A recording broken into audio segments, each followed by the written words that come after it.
या व्हिडिओमध्ये मी provisional merit list याबद्दल इन्फॉर्मेशन देणार आहे की प्रोव्हिजनल मेरिट लिस्ट काय असते, ती का डिक्लेअर केली जाते, प्रोव्हिजनल मेरिट लिस्ट आणि फायनल मेरिट लिस्ट यामध्ये काय डिफरन्स असतो आणि आपल्याला exactly provisional merit list declare झाल्यानंतर त्यामध्ये कुठले डिटेल्स व्हेरीफाय करायचे असतात. तर सगळ्यात पहिले बघूयात की प्रोव्हिजनल मेरिट लिस्ट काय असते. प्रोव्हिजनल मेरिट लिस्ट ही एक टेम्पररी मेरिट लिस्ट असते ज्यामध्ये तुम्हाला तुमचा स्टेटमध्ये कितवा रँक येतो, कॅटेगरी तुमच्या कॅटेगरीमध्ये कितवा रँक येतो, युनिव्हर्सिटीमध्ये तुमचा कितवा रँक येतो, हे सगळे डिटेल्स तुम्हाला मिळतात. जसं मी सांगितलं प्रोव्हिजनल मेरिट लिस्ट एक टेम्पररी मेरिट लिस्ट असते.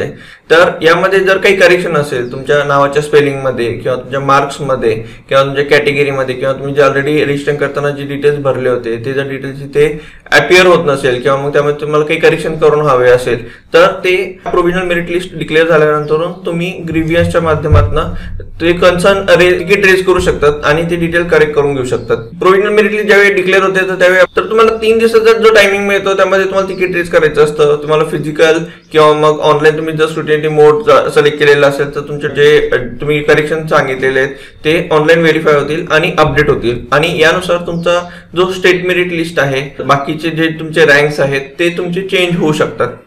आणि जसं मी सांगितलं ही टेम्पररी मेरिट लिस्ट आहे. हे सगळ्यांचे ज्यावेळी करेक्ट होतं त्यानंतर आपली फायनल मेरिट लिस्ट डिक्लेअर होते आणि फायनल मेरिट लिस्टच्या बेसिसवरतीच आपल्याला इंजिनिअरिंग मध्ये कॉलेज अलॉट होणं चालू होतं. तर त्यामुळे आपल्याला हे जे पण डिटेल्स इथे मेन्शन केलेले आहेत हे खूप सिरियसली व्हेरीफाय करायचे आहेत आणि यामध्ये जर काही मिस्टेक होत असेल तुमच्या ऍप्लिकेशन फॉर्म मध्ये मिस्टेक झालेली असेल तर तुम्हाला हा चान्स आहे हे सगळे डिटेल्स करेक्ट करण्याचा. एकदा फायनल मेरिट लिस्ट डिस्प्ले झाली त्याच्यानंतर तुम्हाला कुठलेही डिटेल करेक्ट करता येणार नाही आणि तुम्हाला जे फायनल मेरिट लिस्ट मध्ये जे डिटेल्स डिस्प्ले झालेत तेच डिटेल्स घेऊन तुम्हाला कॅपचे सगळे राऊंड्स मधनं तुम्हाला जावं लागेल. आता सगळ्यांना प्रश्न पडतोय की प्रोव्हिजनल मेरिट डिटेल्स हे कसे बघावेत. प्रोव्हिजनल मेरिट लिस्ट डिटेल्स बघण्यासाठी आपल्याला डीटी जी साईट आहे त्यावरती जायचंय. तर मी ऑलरेडी FE2024 mahacet.org या साईटवरती गेलोय. तर ही 2024 साठी जे ऍडमिशन प्रोसेस चालू आहे त्याच्यासाठीची वेबसाईट आहे. तुम्ही जर दुसऱ्या तुमचं वर्ष असेल तर तिथे फक्त FE जे इयर आहे ते तेवढं फक्त चेंज होतो, बाकीचा जो URL आहे तो सेम राहतो. तर या साईटवर गेल्यानंतर तुम्हाला लेफ्ट साईडला दिसेल check provisional merit list status, ही तुम्हाला एक मेनू दिसेल. याच्यावरती क्लिक करायचंय. इथे तुम्ही जे इन्स्ट्रक्शन दिलेत ते तुम्ही वाचू शकता आणि यामध्ये त्यांनी डिटेल दिलेले आहेत. जर ग्रीव्हियन्स असेल तर तुम्हाला जे डिटेल्स आहेत ते 4 तारीखपासून 6 तारखेपर्यंत संध्याकाळी 5 वाजेपर्यंत हे तुमच्या क्वेरी ज्या आहेत त्या रेज करायच्या आहेत. त्यानंतर जो डेटा लागतो तो आहे पहिले ऍप्लिकेशन ID आपल्याला इथे एंटर करायचा असतो. सगळे इंजिनिअरिंगचे ऍप्लिकेशन ID हे EN ने सुरू होतात. EN is for engineering and 2024 is the year. तर मी इथे हे सगळे डिटेल एका स्टुडंटचे इथे भरतोय.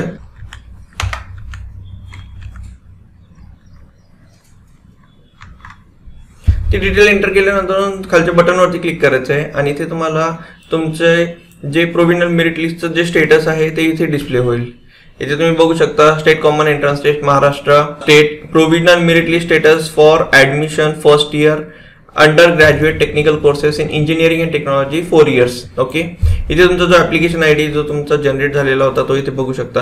आता यामध्ये आपल्याला आपल्या साईडला काय करायचं असतं तर आपल्या साईडला जे इथे डिटेल डिस्प्ले झालेले आहे ते ऍज पर तुमचे डॉक्युमेंट्स प्रमाणे आहेत का नाही हे व्हेरीफाय करायचं असतं. तर सगळ्यात पहिला जो सेक्शन आहे तो आहे पर्सनल डिटेलचं सेक्शन. यामध्ये तुमचं जे नेम अपियर झालेलं आहे ते ऍज पर 12th मार्कशीट प्रमाणे हवं. त्यामध्ये जर स्पेलिंग मध्ये काही करेक्शन आहे का ते एकदा व्यवस्थित व्हेरीफाय करून घ्यायचं. जेंडर जो दाखवलाय तो मेल दाखवलाय, तुमची डेट ऑफ बर्थ इथे अपियर होतीये, तुम्ही कॅन्डिडेटचा टाईप इथे डिस्प्ले केलाय तो प्रॉपर आहे का नाही. सगळे ज्यांनी महाराष्ट्रामधनं 12th केली आहे तर ते सगळे महाराष्ट्र टाईप A मध्ये येतात.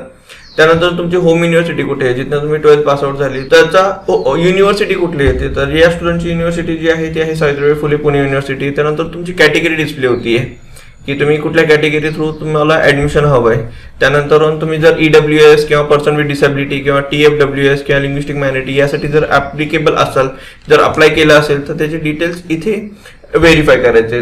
त्यासोबत जर डिफेन्स टाईप तुम्ही कोकण कॅन्डिडेट आहात का किंवा रिलिजियस मायनॉरिटीच्या अंडर येतात का तर हे सगळे डिटेल्स या पर्सनल डिटेल या सेक्शन मध्ये तुम्हाला बघायला मिळतील. नेक्स्ट आहे तुम्ही कुठले कुठले एक्झाम दिल्या होत्या. ठीक आहे, MSCET तुम्ही PCB ची दिली होती, PCM ची दिली होती, नीट दिली होती, JEE दिली होती.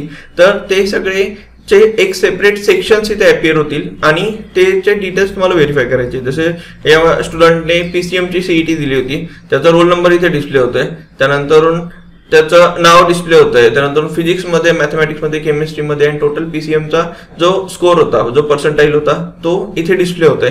तर ते तुम्हाला व्हेरीफाय करायचं आहे. नेक्स्ट आहे, या स्टुडंटने JEE एक्झाम दिली होती, त्यानुसार JEE मध्ये जे सब्जेक्ट आहेत फिजिक्स, केमिस्ट्री, मॅथमॅटिक्स आणि टोटल हे पण इथे डिस्प्ले झालेले आहेत आणि ते तुम्हाला तुमच्या साईडने ईच डिजिट, सगळे डिजिट व्हेरीफाय करायचे. त्यानंतर क्वालिफिकेशन डिटेलमध्ये तुमचे 12चे डिटेल्स इथे अपिअर होतात. त्यामध्ये तुमचे फिजिक्स, केमिस्ट्री, मॅथमॅटिक्स, बायोलॉजी याचे मार्क्स इथे डिस्प्ले होतील आणि HSCचं तुमचं ॲग्रिगेट पर्सेंटेज किती होतं हे डिस्प्ले होईल.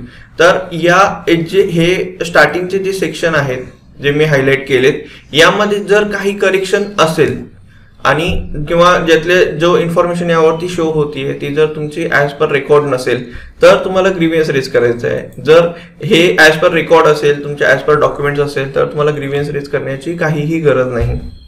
आणि याच्या मार्कांच्या बेसिसवरतीच खालचा सेक्शन इथे अपिअर होतं, your provisional merit list status. त्या प्रोव्हिजनल मेरिट लिस्ट स्टेटसमध्ये काय असतं, तर फर्स्ट तो दाखवतोय की PCM state general merit list. General म्हणजे सर्व मुलं इथे कन्सिडर होतात, इथे कॅटेगरी वाईज ते डिस्प्ले नाही होते. सगळ्या मुलांना बेस्ड ऑन युअर मार्क्स तुमची रँकिंग केली जाते. आता या स्टुडंटचा जे मार्क्स आहेत ते आहे 92 पर्सेंटाईल, 92.71 पर्सेंटाईल आणि त्याप्रमाणे याचा नंबर लागतोय महाराष्ट्रामध्ये 21,750. म्हणजे याच्यावरनं आपल्याला एक आयडिया येऊन जाते की याच्या पुढे आपल्या पुढे महाराष्ट्रामध्ये किती मुलं आहेत. म्हणजे तुम्ही याच्यावरून कन्सिडर करू शकता की आपला जर 750 नंबर असेल तर आपल्या पुढे 21,749 एवढी मुलं आहेत. सॉफ्टवेअर ज्यावेळी सीट अलोकेट करणं चालू करेल तर आपल्या अगोदरची जी मुलं आहेत त्यांच्या प्रेफरन्सनुसार त्यांना सीट दिली जातील, मग आपला नंबर येईल. ओके, तर हा झाला आपला जनरल मेरिट लिस्ट महाराष्ट्रामधला. त्यानंतर सेकंड रो मध्ये तो दाखवतोय की युनिव्हर्सिटीमध्ये आपला PCMच्या स्कोअरनुसार कितवा मेरिट लिस्ट होता. तर आपली सगळ्यात पहिल्यांदा जी युनिव्हर्सिटी आहे त्याचं नाव तो शो करतो. सावित्रीबाई फुले पुणे युनिव्हर्सिटीमध्ये या स्टुडंटना केलंय, त्यामुळे त्या युनिव्हर्सिटीचं इथे नाव शो केलंय आणि युनिव्हर्सिटीमध्ये त्याचं रँकिंग आहे 6313. त्याचप्रमाणे कॅटेगरी मेरिट लिस्ट, स्टेटमध्ये कॅटेगरीनुसार त्याचा मेरिट लिस्ट नंबर किती होता. याचा कॅटेगरी जी आहे ही OBC आहे. तुमची कॅटेगरी जर दुसरी असेल तर तिथे तो कॅटेगरी दाखवेल आणि त्या कॅटेगरीप्रमाणे कम्प्लीट महाराष्ट्र स्टेटमध्ये या स्टुडंटचा नंबर जो लागतोय तो आहे 6030. आणि त्यानंतर आहे युनिव्हर्सिटीच्या आतमध्ये OBC कॅटेगरीच्या अंडर त्याचा मेरिट लिस्ट नंबर किती लागतोय.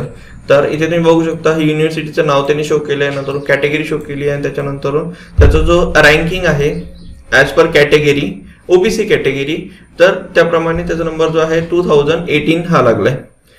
आता लास्ट रो आहे ती आहे all India merit list, PCM all India merit list. यामध्ये JEEचा स्कोर कन्सिडर होतो.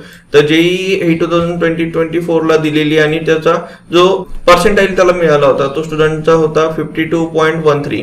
ओके, आणि JEEच्या स्कोरनुसार त्याचा मेरिट लिस्ट जो लागतोय तो आहे 52,891. तर एवढेच डिटेल आपल्याला इथे हे मिळतात आणि फायनल मेरिट लिस्टमध्ये पण तुम्हाला हेच डिटेल मिळणार आहे. यामध्ये फक्त ज्यांनी ग्रीव्हियन्स रेज केलाय, ज्यांचे मार्क्स चेंज झालेले होते तर ते स्टुडंट्स आपल्या पुढे किंवा मागे येऊ शकतात. तर त्याप्रमाणे आपला जो हा टेम्पररी मेरिट लिस्ट नंबर आपल्याला मिळालेला आहे तो आपला चेंज होऊ शकतो आणि फायनल मेरिट लिस्ट हा थ्रू आउट द कम्प्लीट तिन्ही राऊंडसाठी तो आपला सेमच असणार आहे, तो नंतर चेंज होत नाही. आता या जनरल मेरिट लिस्टचा बेनिफिट काय आहे, तर आपण ऑलरेडी बघितलंय की आपल्याला कुठलं कॉलेज मिळू शकतं, कुठली ब्रँच मिळू शकते. तर हे जे आपण डिसाईड करतो ते आहे आपल्या मेरिट नंबर आणि पर्सेंटाईल नुसार. ठीक आहे, तर यावर्षी 92 पर्सेंटाईल वाल्या मुलाचा मेरिट लिस्ट नंबर जो आहे हा 21,000च्या रेंजमध्ये आहे. याच्यावरून आपल्याला आयडिया येऊन जाते की मागच्या वर्षी 21,000 हा रँक असलेल्या मुलाला कुठले कुठले कॉलेज मिळाले होते. त्यानुसार तुम्हाला ज्यावेळी तुम्ही कट ऑफ लिस्ट रेफर करता राऊंड 1, राऊंड 2, राऊंड 3ची, तुम्हाला पण आयडिया येऊन जाईल की आपलं कुठल्या कुठल्या कॉलेजला, कुठल्या कुठल्या ब्रँचेसला आपलं ऍडमिशन होऊ शकतं. आणि त्याप्रमाणे तुम्हाला तुमच्या जी लिस्ट आहे, चॉईस कोडची लिस्ट आहे ती प्रिपेअर करायची आहे. राऊंड 1 मध्ये तुम्ही कुठले चॉईस कोड टाकणार आहे, राऊंड 2 मध्ये माझे चॉईस कोड काय असणार आहे, 3 मध्ये माझे चॉईस कोड काय असणार आहे. तुम्हाला जर कट ऑफ लिस्ट कशी बघायची हे माहिती नसेल तर माझा हा व्हिडिओ मी ऑलरेडी बनवलेला आहे. यामध्ये मी डिटेलमध्ये सांगितलंय की राऊंड 1, राऊंड 2, राऊंड 3चे कट ऑफ लिस्ट कसे बघायचे. त्या PDF ज्या असतात DTने प्रोव्हाइड केलेल्या त्या कुठनं डाउनलोड करायच्या ते सगळे डिटेल या व्हिडिओमध्ये तुम्हाला मिळून जातील. तर हे झालं रिगार्डिंग प्रोव्हिजनल मेरिट लिस्ट. तर ज्यावेळी फायनल मेरिट लिस्ट डिस्प्ले होईल त्यावेळी पण मी माझा एक सेपरेट व्हिडिओ मी याच्यावरती क्रिएट करेल आणि तुम्हाला सगळी इन्फॉर्मेशन त्या व्हिडिओमध्ये अबाउट फायनल मेरिट लिस्ट ही मिळेल. इंजिनिअरिंग करिअर बद्दल तुम्हाला काहीही इन्फॉर्मेशन हवी असेल तर मी माझा नंबर इथे दिलेला आहे. या नंबरवरती तुम्ही कॉन्टॅक्ट करू शकता. या नंबरवरती तुम्ही आयदर कॉल करा किंवा व्हॉट्सअपवरती मेसेज करा. माझ्या टीमकडनं तुम्हाला लगेच कॉलबॅक येईल. किंवा काही क्वेरीज असेल तर खाली कमेंट बॉक्समध्ये टाका, तुम्हाला कमेंटमध्ये रिप्लाय मिळेल. तुम्हाला माझ्याकडनं करिअर काउन्सिलिंग करून घ्यायची असेल तर याच नंबरवरती तुम्ही कॉन्टॅक्ट करू शकता. अशाच अमेझिंग इन्फॉर्मेशनसाठी चॅनलला सबस्क्राईब करून ठेवा आणि बेल आयकॉनला पण हिट करून ठेवा, जेणेकरून येणारे सगळे व्हिडिओचे नोटिफिकेशन्स तुम्हाला मिळतील आणि कुठलीही अशी युजफुल इन्फॉर्मेशन ही मिस होणार नाही.